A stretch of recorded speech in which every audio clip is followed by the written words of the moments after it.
सलाम मोहतरम जनाब असद ओवैसी साहब, मैं आज आपसे मुखातिब हूँ। मैं आपके किसी भी समर्थक से इस बारे में बात नहीं करूँगा, सिर्फ आपसे मुखातिब हूँ। ये मेरी खुली बातचीत है आपसे। बड़ी बड़ी रैलियों में, बड़े बड़े जुलूस और जलसों में आप मुस्लिम क़यादत की बात करते हैं कि मुस्लिम क़यादत को मजबूत कीजिए, मुस्लिम क़यादत को आगे बढ़ाइए।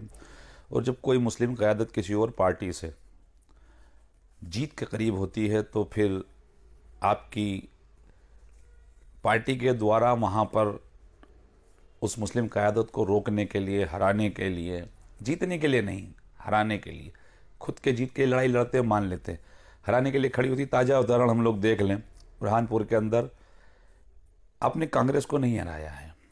कुछ लोग कह रहे हैं कांग्रेस का तो अच्छा हुआ, कांग्रेस का तो वैसा होना चाहिए। मैं कांग्रेस किया तो हिमायत करने आया हूँ, ना मैं कांग्रेस का पक्ष रखने आया हूँ। मैं सिर्फ इस बात को कहने आया हूँ कि जब हमारी क़यादत खड़ी होती है, शहनाज अंसारी जैसी एक महिला जब जीत के कगार पर पहुंच जाती है, एक महापौर, एक बड़ी जगह का, बुरहानपुर छोटी मुझे जगह नहीं, बड़ी जगह पर महापौर बनने की कंडीशन पे आती है, तो 10,000 वोट आप ले आते हैं। कुछ आम आदमी पार्टी ले आई, कुछ बीएसपी ले आई, आपने उनको हरवा दिया। अब कुछ कुतर्की लोग मुझे बताते हैं कि साहब वहाँ तो आम आदमी पार्टी भी लड़ी, बीएसपी भी लड़ी, फलां एक निर्दलीय भी लड़े। तो आम आदमी पार्टी कभी भी धर्म के नाम पे, कौम के नाम पे, क़यादत के नाम पे चुनाव नहीं लड़ती। उनके अपने मुद्दे हैं, सड़क, नाली, ये वो जो भी हैं। बीएसपी अपना जो उसका वोट बैंक है उसके नाम पे चुनाव लड़ती, वो भी कभी धर्म के नाम पे चुनाव नहीं लड़ती है। लेकिन आप स्टेज से खड़े होकर हमेशा धर्म के नाम पर वोट मांगने का एक नैरेटिव सेट करते हैं। आप सड़क, पानी, बिजली, स्वास्थ्य, शिक्षा के नाम पर वोट नहीं मांगते। आप वोट मांगते हैं कि हम पर ये फलां फलां ये कर रहे हैं, आप वोट दीजिए, हमारी कौम पीछे जा रही है, हमारी कौम ऐसी हो रही, मैं इस कौम का फलां हूँ, मैं इस कौम का ये। ठीक है, मैं आपको बहुत एक हद तक सम्मानित निगाह से देखता हूँ। आपका जो लहजा है, आपका जो व्यक्तित्व है, आपका जो बात रखने का तरीका है, आपका जो आवाज़ उठाने का तरीका है, मैं कई मामलों में आपसे असहमत हूं, लेकिन आपका इस तरीके का सम्मान करता हूं। लेकिन आज आप एक बात बताइए कि जब क़यादत की बात आती है, क़यादत को आगे बढ़ाने की बात आती है, तो क्या आप एक सीट को स्किप नहीं कर सकते थे? क्या आपको नहीं पता था कि शहनाज अंसारी एक मजबूत कैंडिडेट है? कांग्रेस से बात नहीं कर रहा हूं मैं, फिर याद कीजिएगा।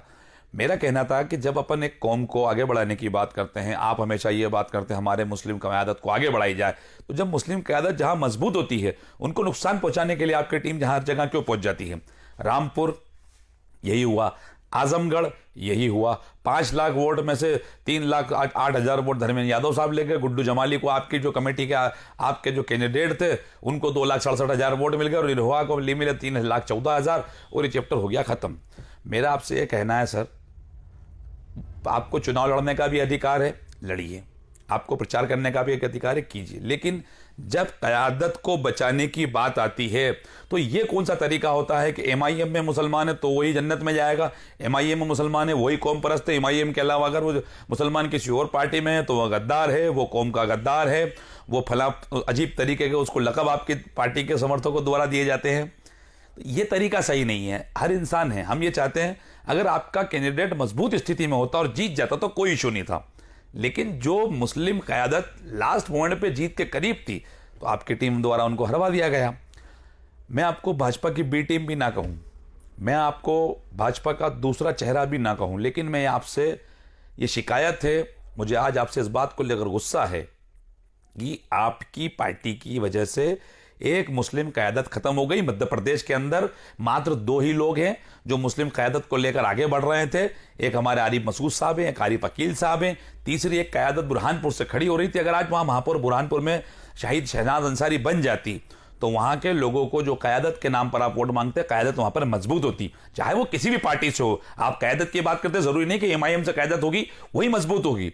आपके एमआईएम के 5 विधायक थे, कांग्रेस के भी भागते हैं, दूसरी पार्टियों के भी भागते हैं, लेकिन जब उनको 2.5 साल लगा कि यार हम सब कोई काम नहीं होगा, 5 साल बाद, हम 2.5 साल बाद हम लोगों को वापस बिहार के लोगों के पास जाना है, तो वो 4 लोग आरजेडी के पास चले गए। तो ऑल इन ऑल ये समझ के चलिए कि अगर आप क़यादत खड़ी करके 2, 4, 5 विधायक जिता भी लेंगे मध्य प्रदेश के अंदर से, तो आपको किसी ना किसी सेक्युलर पार्टी से ही कोएलिशन करना पड़ेगा, आप भाजपा के पास नहीं जा पाएंगे। तो क्यों क़यादत के नाम पर आप सिर्फ और सिर्फ मुस्लिम क़यादत को आगे बढ़ाने की बात करने वाले जनाब असद साहब, मैं आपकी बहुत इज्जत करता हूँ, मैंने बहुत कुछ आपके लहजे से, आपकी बातचीत से सीखा है। मेरी गुजारिश है कि जहाँ पर अपनी क़यादत ख़राब होने की कंडीशन बनती हो, प्लीज़ वहाँ पर थोड़ा बहुत ध्यान रखते हुए इस चीज़ को समझिए कि आपकी वजह से, मेरी वजह से, किसी और की वजह से अगर हमारा कोई भाई, हमारी कोई बहन अगर चुनाव हार जाती है तो आपको रीथिंक करना चाहिए। बड़े बड़े नेता, शरद यादव साहब, मुलायम सिंह यादव, लालू यादव साहब, सोनिया जी, राहुल जी, ये लोग एक दूसरे के खिलाफ कभी भी अपना कैंडिडेट खड़ा नहीं करते हैं। क्यों? क्योंकि वो चाहते हैं कि यार ये क़यादत सदन में होनी चाहिए, ये नेतृत्व सदन में होना चाहिए, चाहे वो उनकी विपक्ष में हो, चाहे वो पार्टी हम ख्याल है, विचारधारा सेम है, पार्टियां अलग अलग है, आप भी सेकुलर है, हम भी सेकुलर हैं, तो सेकुलर मेंटेलिटी के लोग ही अगर हारेंगे तो फिर कैसे काम चलेगा? क़यादत को मजबूत करने की बात कीजिए, तो फिर थोड़ा सा ख्याल रखते, एक सीट अगर स्किप हो जाती और शहनाज अंसारी अगर बरहानपुर की महापौर बन जाती तो शायद आपका कुछ ना बिगड़ता, लेकिन अगर वहाँ भाजपा की महापौर हैं तो आगे मुझे कुछ भी बताने की ज़रूरत नहीं है। दुआ में याद रखिएगा, और मेरे किसी भाई को अगर मेरी बातों से बुरा लगा हो तो मैं मातरत चाहता हूँ। हम कौम को मुत्तहिद करने के लिए लड़ रहे हैं, हम कौम को मुंतशिर नहीं करना चाहते हैं। दुआ में याद रखिएगा। अस्सलाम वालेकुम।